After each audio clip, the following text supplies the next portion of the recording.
Imagine your brain's wiring slowly losing its signal. That's what happens in one of the world's rarest neurological diseases. 1. What it is.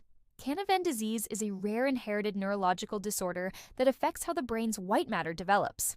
2. Cause. It's triggered by a mutation in the ASPA gene, leading to the accumulation of N-acetylaspartic acid, NAA, a substance that becomes toxic in high amounts. 3. Rarity. It affects about 1 in 200,000 births worldwide, making it one of the rarest leukodystrophies ever recorded. 4. Symptoms. Babies typically show signs between 3 to 6 months: weak muscles, poor head control, developmental delays, and seizures.